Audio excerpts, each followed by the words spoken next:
আমার ভাইরা, আমার বন্ধু, আমার জীবনে তোমার একটা জ্বর আসবে। আপনাদের জন্য আমার জীবনটা শেষ হইয়া গেছে। আমি গতকালকে ওয়াজ করছি রায়পুর, এর আগের দিন লক্ষ্মীপুর, এর আগের দিন চন্দ্রগঞ্জ, এর আগের দিন হাজীগঞ্জ, এর আগের দিন ফরিদগঞ্জ, এরপরে আমি চলে গেলাম রায়পুর, এরপর রায়পুর থেকে ঢাকা, ঢাকা থেকে এরপর রাত 2টা পর্যন্ত এখানে বসেছিলাম। আপনারা জানেন বোঝেন আমি কত সুন্দর করে ওয়াজ করি। আমার ওয়াজের ভিজিট থাকে 50,000। যখন আমি এখানে ওয়াজ করতে আসলাম আমার দিল 20,000।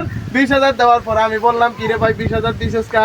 বলে হুজুর রাত 2টা পর্যন্ত এখানে বসে আছি, মানুষ বেগুন চলে গেছে, এল্লাই আপনারা 20,000 টাকা দিছি, আর 30,000 দিতে পারি না, মাফ করে দেন। কথা বলেন ঠিক কিনা? এরপরে আমি যখন শুরু করানো হওয়ার মানুষ বিজগা বই রয়েছে, বিজগা রাইজিক গেলাম, কিরে ভাই আর 20,000 টাকা দিছে।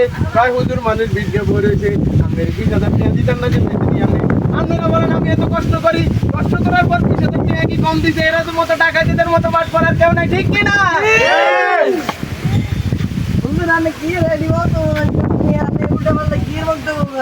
কিরে আটকে গেছি কোন বেড়া ওয়াজ করছি।